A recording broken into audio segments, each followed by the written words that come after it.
Halo, Assalamualaikum. Jumpa lagi dengan Wanos Channel. Apakah dari kalian ada yang tahu PSB, fotosintesis bakteri, atau biasa disebut dengan bakteri fotosintesis? Bagi pekebun organik pastinya tahulah ya apa itu PSB. Di video ini saya mau berbagi sharing mengenai pengalaman saya membuat bakteri fotosintesis.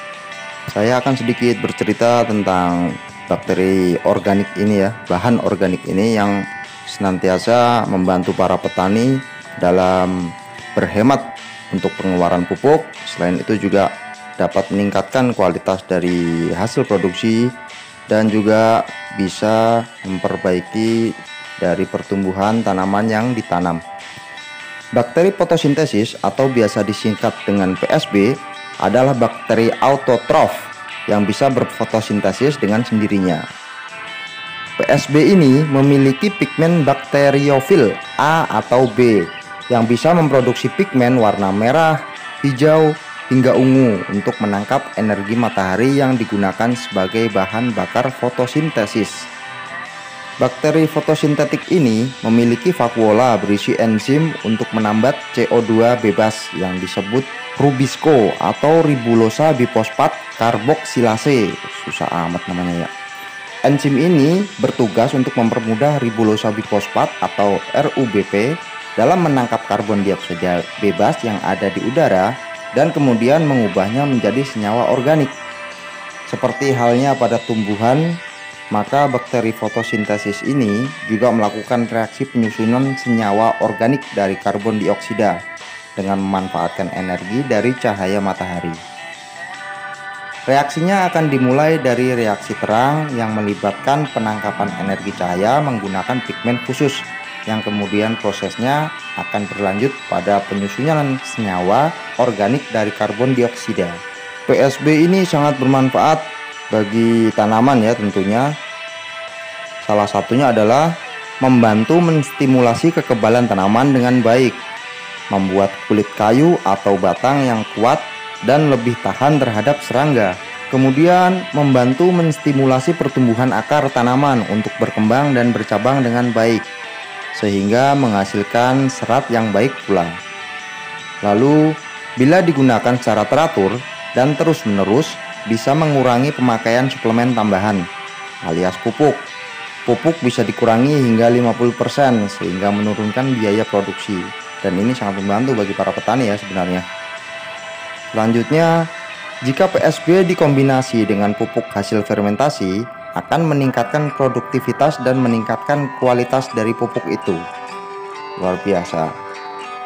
Dan terakhir, mempercepat tanaman buah seperti lemon, tomat, mangga, manggis, dan lain-lain.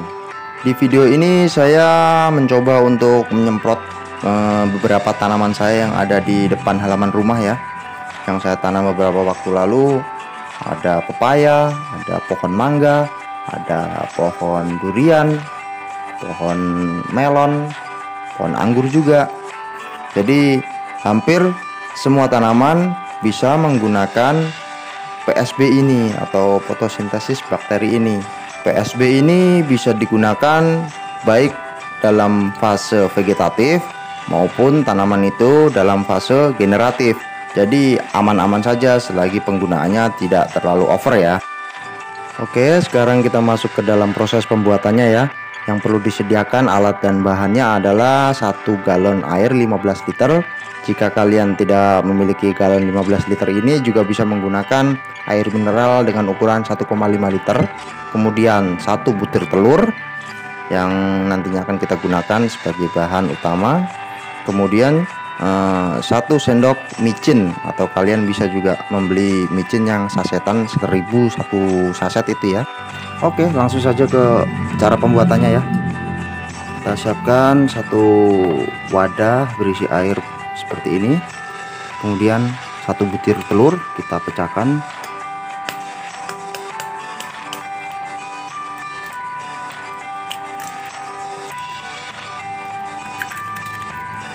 Kemudian campur dengan micin.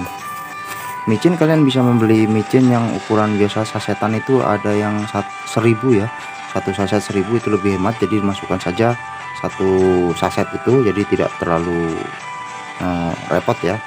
Kali ini saya diam-diam ambil dari dapur, mumpung istri tidak tahu. Langsung saja dimasukkan 1 sendok plastik ini ya, jangan terlalu banyak. Kemudian aduk hingga semua terlarut, tercampur rata secara homogen. Oke, setelah dirasa semuanya sudah terlarut, sudah diaduk rata, kemudian kita masukkan ke dalam air yang sudah ada di dalam galon tadi ya. Ini galonnya. Ini air yang sudah ada di dalam galon. Di dalam 1 galon ini berisi air sekitar kurang lebih 15 liter ya. Jadi jika kalian mau membuat yang ukuran kecil, bisa juga menggunakan botol air mineral yang berukuran 1,5 liter, itu juga bisa. Hanya saja telurnya juga bisa menggunakan setengahnya, yang setengah bisa juga buat dadar ya. Kalau 1 kayaknya terlalu banyak, tapi ya nggak apa-apa juga sih, 1 butir langsung dimasukkan seperti ini. Oke, langsung saja dimasukkan.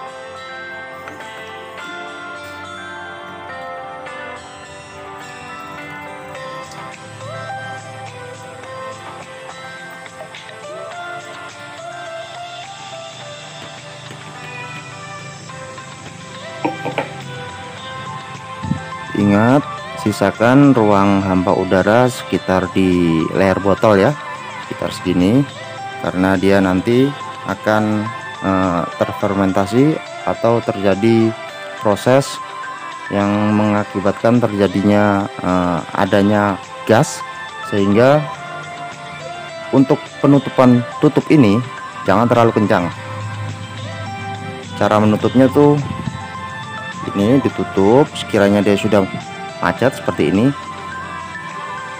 set, ini udah gitu aja, nggak perlu ditekan seperti ini.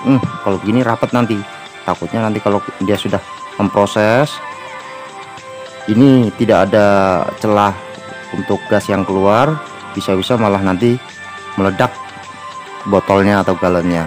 Jadi agak ya hati-hati lah ya. Pokoknya caranya begini saja tuh.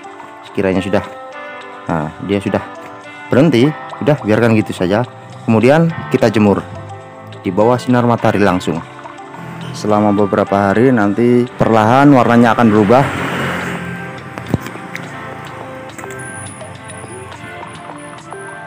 Untuk warna kita tidak bisa memilih ya, entah nanti jadinya warna coklat, hijau, atau ungu, atau bahkan kuning. Nanti akan berubah dengan sendirinya. Dan saya menggunakan PSP 1 liter dengan menggunakan takaran PSP 10 mili ya. Kalau ini saya menggunakan 5 liter, berarti saya menggunakan 50 mili. Dan ini kalau tidak salah 5 mili per tutup botol air mineral ini. Jadi saya menggunakannya sebanyak 50 mili.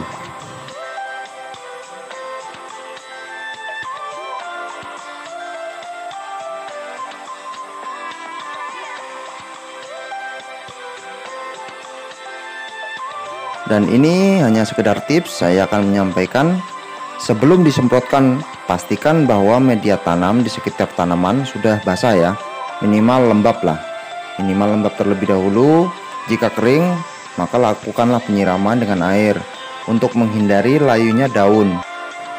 Dan efek fisiologi yang tampak pada tanaman setelah dilakukan penyemprotan PSP ini, daun-daun tanaman tampak agak apa istilahnya ya, dangak kalau bahasa Jawanya itu, atau tegak ya, tegak ke atas. Setelah sehari penyemprotan tuh terlihat dia agak sedikit gagah gitu loh, daun-daunnya agak berdiri, nggak terlalu berdiri lah, tapi beda dari sebelumnya intinya.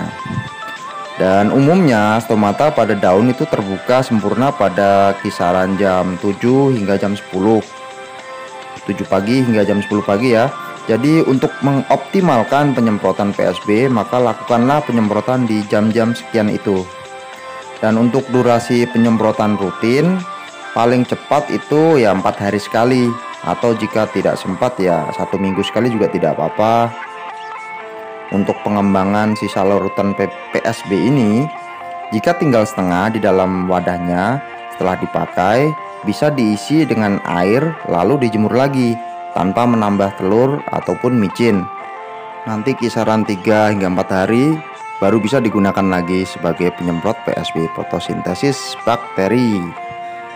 Baiklah, saya rasa cukup sekian ya informasi yang saya berikan. Jika ada kesalahan dalam tutur kata, saya mohon maaf sebesar-besarnya. Silahkan diralat dan silahkan tulis di kolom komentar. Saya akhiri cukup sekian, semoga bermanfaat. Wassalamualaikum warahmatullahi wabarakatuh. Ciao.